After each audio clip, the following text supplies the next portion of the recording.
The men's marathon at the 1904 Olympics in St. Louis was the worst sporting event in history, and it's not close. It was such a disaster that several participants nearly died. Less than half of the men who started the race actually finished. The winner was disqualified and barred from the sport because he so brazenly broke the rules. One of the runners stopped to take a nap during the race and still came in fourth. How on earth did this happen? The 1904 Olympics were the third games of the modern era, so a lot of the events, the marathon included, were not yet standardized. The organizers could kind of run it however they wanted. They decided to hold the men's marathon on August 30th. The course was a 25-mile or 40-kilometer circuit around the city of St. Louis. Today, marathons typically start in the early morning when temperatures are lower, so the athletes don't die. This marathon began at 3 in the afternoon. When the starting pistol fired, it was 90 degrees Fahrenheit, about 32 degrees Celsius. Most of the race course was on rural dirt roads outside the city.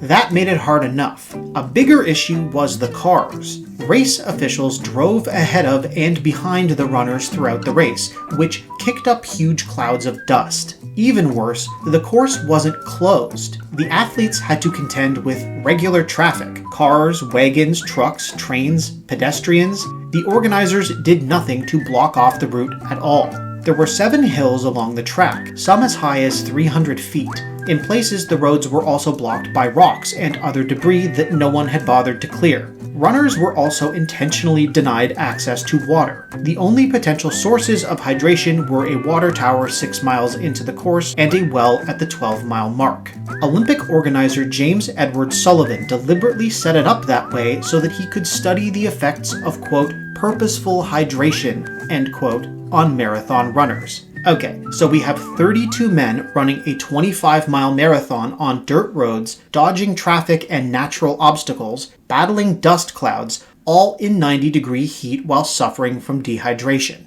That on its own is completely insane, but we're just laying the groundwork. Every runner had a totally crazy story, so we'll take them one by one and end with the shocking revelation about the guy who won. A trio of favorites all suffered severe setbacks early in the race. John Lorden had won the 1903 Boston Marathon, but St. Louis defeated him. He reportedly began vomiting in the first half mile, likely a result of the heat. He somehow made it 10 miles before he was too violently ill to continue. Sammy Mellor was the 1902 Boston Marathon champ. Despite leading the race at the halfway mark, he was overcome by clouds of dust, became disoriented, and ultimately placed 6th. William Garcia nearly lost his life. At the 19-mile mark, he began coughing up blood and passed out in the street. Luckily for him, he was discovered by a random passerby. Otherwise, he probably would have died of a stomach hemorrhage, a result of inhaling so much dust.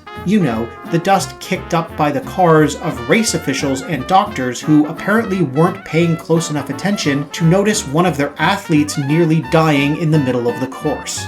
Interestingly, this race featured the first 2 black Africans to participate in the Olympics, Len Tanyane and Jan Mashiani. Both men were from South Africa and were in St. Louis as part of an ethnic exhibit at the World's Fair. Yikes.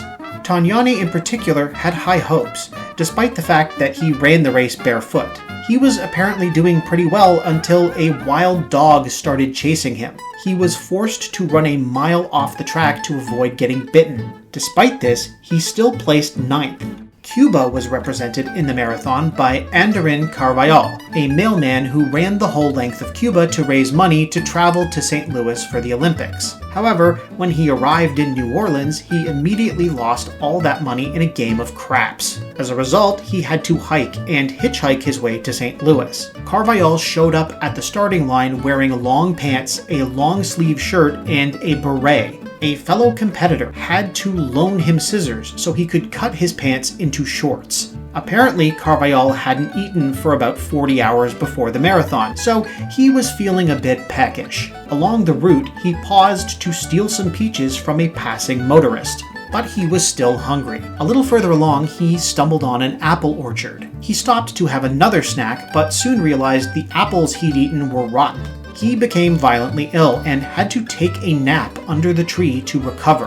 despite stopping to sleep, Carvajal somehow finished 4th. The guy who finished 3rd was Albert Corey, who was running for the United States, despite the fact he was a Frenchman who was in the US illegally. The silver medalist, at least initially, was a man named Thomas Hicks. Like everyone else, Hicks struggled badly throughout the race and was close to collapse several times. Unlike everyone else, he had trainers who were apparently monitoring him very closely. When they saw that Hicks was close to falling out, they decided to give him a little boost in the form of brandy, egg whites, and strychnine, a stimulant that's also highly toxic and potentially fatal.